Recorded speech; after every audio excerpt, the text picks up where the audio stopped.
শুভ সকাল আমার প্রিয় বন্ধুরা। আশা করি তোমরা যে যেখানে আছো সুস্থ আছো, ভালো আছো। আমি শিপ্রা, আমার এই ছোট্ট ব্লগ চ্যানেল থেকে তোমাদেরকে জানাই অনেক অনেক ভালোবাসা, অনেক স্বাগত। সকালবেলাতে ওঠা হয়েছে, বাড়ির কাজকর্মগুলোও করা হয়ে গেছে, সেগুলো আর তোমাদের সাথে শেয়ার করিনি। প্রতিদিন একই কাজ শেয়ার করতে ভালো লাগে না, দেখবে মাঝে মধ্যেই ঠিক আছে। আর এইখানটা প্রতিদিন শেয়ার করতে ভালো লাগে, কারণ এই মুখটা দেখতে সবারই ভালো লাগে, বলো। দেখো কত সুন্দর ফুলগুলো। এখন যেহেতু বর্ষাকাল, গাছে এক গাছ করে ফুল, সব ফুলটাই ফুটছে। কিন্তু দেখবে শীতকালের দিনে ফুলটা খুব কম পাওয়া যায়। একটা করে বাজার থেকে গাঁদা ফুলের মালা কিনে নিয়ে আসা হয়, ওইটাই 2-3 দিন চালানো হয়।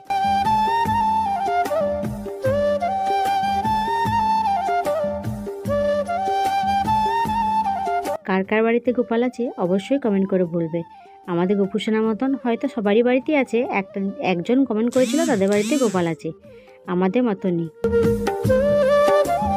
তারপর দেখো সোনাই রেডি হয়ে গেছে, রেডি হয়ে বলতে স্নান করলো, দিয়ে চুলটা শুকাচ্ছে না, ওদের তো চুল বেঁধে স্কুল যেতে হয়। দিয়ে আমি আমার হেয়ার ড্রাইটা বের করে দিয়েছি, ওইটা দিয়ে চুলটাকে শুকিয়ে দিয়েছি। ওর চুলে দিই না আমি হেয়ার ড্রাই দেওয়া। তোমরা হয়তো বলবে যে এত বাচ্চা মেয়ে কেন চুলে হেয়ার ড্রাই দিচ্ছ, কিন্তু দেখো মনে করো ভিজে চুল বেঁধে গেলেও তো ঠান্ডা লেগে যাবে, আর বেঁধে যেতেই হবে, চুলটা ছেড়েও যেতে পারবে না, দুদিকে বেঁধে যেতে হবে। ওই জন্য আমি দূর থেকেই হালকা করে শুকিয়ে দিচ্ছি চুলটাকে। আর কার্লি চুল তো জলটা ঝরেও না, আমি দিই না কোনো দিন, আজকেই দিলাম, যে না দিলে হবে না বলে দিতে হলো বাধ্য হয়ে। দেখো কত কার্লি চুলগুলো দেখো। তারপরে এদিকে আমার ভাত হয়ে গেছে বলতে আলু ভাত হয়েছে, আর ওর জন্য বেগুন ভেজেছি। আর এইটা কড়াই কী বলো তো, একটা উচ্ছে না ফেটে গেছিলো, সেই উচ্ছেটা অল্প তেল দিয়ে লঙ্কা দিয়ে ভেজে দিলাম, আর নিচে আমার একটা সবজি হয়ে গেছে।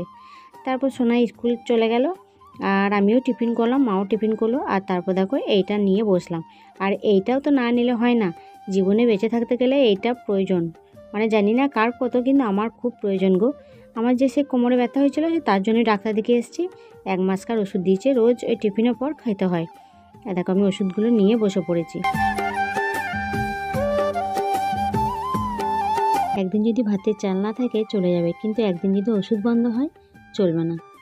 ওষুধ চাই, কোনো না কোনো ওষুধ থাকবেই বাড়িতে। ওষুধ খেয়ে আমি স্নান করতে যাব। আর যে গামলাতে আমি জামা প্যান্টগুলো দেখিয়েছিলাম তোমাদেরকে, সেইগুলো সব ভিজিয়েছি সকালবেলাতে, জানো তো, সেইগুলো কেচে নেবো। কিন্তু জানো তো, একবার করে মেঘ করছে, আবার রোদ উঠছে, কী হবে তা নয় ঠিক। আমার এগুলো শুকাবে না না সারা দুপুরটা আমাকে এই তোলা আর মেলা করতে হবে, সেই ভাবছি। আর কদিনই বা রাখবো বলো, আর কম্প্রেসারটাও সারানো হয়ে গেছে। এবার ভাবছি যে না কেচেই নিই, কালকে বিকালবেলায় কম্প্রেসারটা সারিয়ে নিয়ে এসছে, দিয়ে লাগিয়ে দিয়েছে, সেট করে দিয়েছে, ট্যাঙ্কি তো জল তোলা হয়ে গেছে।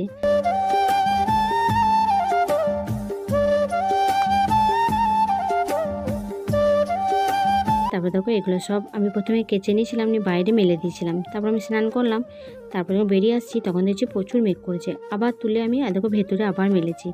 আবার বাইরে বারান্দার ফ্যানটা চালিয়ে দিয়েছি। অনেকটা ইয়ে হয়ে গেছে, শুকনো শুকনো হয়ে গেছে, ভিজে আছে, যে জলটা ঝরছিল সেই জলটা এখন ঝরেনি। মায়ের ঘরে মেঝেতেও তাকে মেলেছি, এই ঘরে বেড কভার, পালিশ কভার এগুলো মেলে দিয়েছি। আর আমার ঘরে খাটের স্ট্যান্ডে এই আমার জামাগুলো, এই চুড়িদার এগুলো সব মেলা হয়েছে। আবার যদি রোদ উঠে আবার বাইরে একবার দেবো। যতক্ষণ না ভাত খেয়ে শুয়েছি ততক্ষণ আমি ওই দেবো আর তুলবো। তারপর দেখো আবার দেখো রোদটা একটু উঠেছে বলে আমি আবার বাইরে জামা প্যান্টগুলো মেলে দিলাম। আর বাইরে দেখো পায়রাগুলো দেখো সব খাবার খেতে এসছে এখন। আর আকাশটা দেখো, আর এই দিকটা দেখো, সেদিনে না ড্রেন ছাড়াইনি, এই দিকটা না প্রচুর জল হয়ে গেছিলো বলে আমাদের কম্প্রেসারের ওখানটায় জল ঢুকে গেছিলো।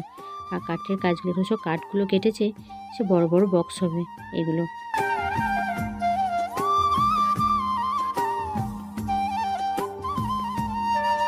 এই ড্রেনটা সেদিনে বন্ধ হয়ে গেছিলো বলে আমাদের ওখানে জল ঢুকে গেছিলো। এখানে পা দেওয়া যাচ্ছে না, পা দিচ্ছি আর পায়ের অনেক জল উঠে যাচ্ছে। কেন বলো তো, সে কাঠের গুঁড়িগুলো পড়ে তো, দিয়ে জল হয়েছে, ঠিক মনে হচ্ছে শুকনো, কিন্তু পা দিতে যাচ্ছি আর বসে যাচ্ছে। আর দেখো কাগজি গাছের ডালগুলো কেটে দিয়েছে বলে ওইখানে দেখো ফাঁকা ফাঁকা লাগছে বলো। আর কাগজি নাই গো, সব তুলে নিয়েছে। আর যদি ভেতরে দু একটা যদি খুঁজে খুঁজে পাওয়া যায় তো পাওয়া যাবে। এই দেখো কুড়িগুলো, এগুলো মনে হচ্ছে কালকে ফুটবে। এটা হচ্ছে থোপা টগর। আর এই ড্রাগন গাছটা দেখো আমার, কত সরু হয়ে যাচ্ছে। ওর বাপিকে বলছে একটা টায়ার নিয়ে আসতে, কিন্তু আনছে না। এটা মানে লতিয়ে লতিয়েই যাচ্ছে দেখো।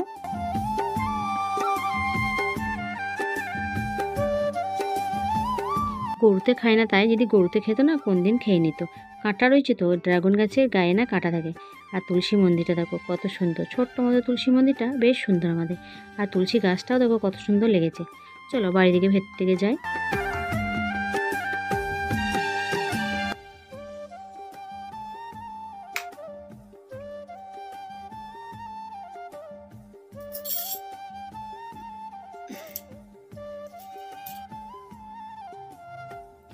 আজকে একটু রোদ উঠেছে বাইরে, বাড়ি থেকে তোমাদের ঘুরে নিয়ে এলাম। একটু রোদ উঠেছে, আর আমি আজকে থেকে আয়রনগুলো করে নিই। নখটা দেখো গাইস, নখটা ভেঙে গেল দেখো তোমরা, কত বড় করেছিলাম নখটা আমি। কেন আলতা নিয়েছি বলো তো, কেন আলতা আছে হাতে বলো? আমার শর্ট ভিডিওতে দেখতে পাবে আমি হাতে আলতা কেন করেছি, বলবো না? কেমন লাগছে বলো? চলো আমি ভাত খেয়ে নিই, শোনাই নেই, নখটা কাটছি একটু। তারপর দুপুরে খাওয়া দাওয়া করেছি, আর কোনো ভিডিও করিনি। এরপরে দেখো বিকালবেলাতে উঠেছি অনেকক্ষণ, সোনা এসেছি স্কুল থেকে, তারপর ওকে খেতে দিয়েছি। ওকে আবার চুলটা আঁচড়ে দিলাম, দিয়ে ও টিউশনি পড়তে চলে গেল। আর আমার না এই যে কাঁথা স্টিচ শাড়িটা, এটা তোমাদের সাথে একটু শেয়ার করতে চলে এলাম। আজ থেকে এটা 11 বছর আগে, জানো তো। আমি থানটা কিনে নিয়ে আসা করেছিলাম ওর বাপিকে, দিয়ে আমি নিজেই ছাপিয়েছিলাম। আমি কাঁথা স্টিচের কাজ জানি, অনেক ব্লাউজ করেছি, তারপরে আমার নিজের চুড়িদার পিস করেছি, চাদর করেছি। তারপর আমি এটা নিজের জন্য বোনার জন্য থানটা আনা করেছিলাম, নিজেও ছাপিয়েছিলাম, সুতো নিজেই কিনে নিয়ে এসেছিলাম। পুরো আঁচলাটা করেছি, আঁচলা করেছি, পার করেছি, অনেকটা ভেতর হয়ে গেছে। তারপর রান্না আমার ইচ্ছা করে না বুনতে, জানো তো। এটা আমি ভাঁজ করে ভরে রেখে দিয়েছি। মাঝে মধ্যে ওর বাপি বলে যে তুমি এটা বুনে নিও, কিন্তু আমার ইচ্ছা করে না। আর ইচ্ছা না থাকলে কাঁথা স্টিচের জিনিসটা না আর খুব ঘাট ধরে যায়, জানো তো। মানে একভাবে বুনতে হয় তো, মাথা যন্ত্রণা করে, আর ভালো লাগে না বুনতে। কিন্তু আমার এটা খুব মানে শখের উপরে নিয়েছিলাম। আর কাঁথা স্টিচের শাড়ি না আমার নেই। আর কালারটা কেমন বলতো, খুব সুন্দর কালারটা না, খুব সুন্দর। আর আঁচলের কাজটা খুব ভারী রেখেছি, নিজে বুনবো তো। আর ভেতরগুলো হালকা হালকা করে গেছি, ও ভেতরে একটা করে গুটি দিয়েছি। আর আঁচলাটা আর পাটটা একটু ভারী আছে, আর ব্লাউজটা কোমর আর পিঠ আছে।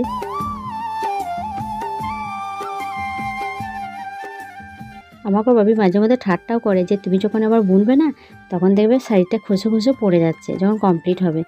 আমি বলছি আমার আর কমপ্লিট হবে না শাড়িটা, আর ভালো লাগে না তো বুনতে, কমপ্লিট হবে কি করে। আর একটা মানে বুনবো মনে করেছিলাম, এইটা যদি হতো তাহলে আর একটা বুনতাম, জানো তো, সে পদ্ম ঢাকায়। কিন্তু সে পদ্ম ফুলের মতন ওই রকম মানে ফুল দিয়ে করবো বলেছিলাম, কিন্তু দেখলাম না, এইটা আমার করা হয়নি। আর এগুলো খরচা কত গো, অনেক খরচা, তো খরচা আছে, ধৈর্য আছে, অনেক কিছু। তবে একটা কাঁথা স্টিচের শাড়ি দিয়ে বুনতে পারবে, অনেক ধৈর্য চাই। তাহলে চলো বন্ধুরা, আজকের মতো ভিডিওটা আমি এখানে রাখছি। ভালো লাগলে অবশ্যই লাইক শেয়ার কমেন্ট করবে। সবাইকে টাটা, সবাই ভালো থাকবে, সুস্থ থাকবে। তারা পুরনো বন্ধু, তাদেরকে অনেক অনেক ভালোবাসা। যারা নতুন বন্ধু আমার পাশে থেকেছ, তাদেরকেও অনেক ভালোবাসা। সবাই সবার পাশে থাকবে, তাহলে আমরাও সামনে পথ এগিয়ে যেতে অনেক সুবিধা হবে। চলো সবাইকে টাটা, সবাই সুস্থ থাকবে, ভালো হচ্ছে। দেখা হচ্ছে আবার পরের ভিডিওতে।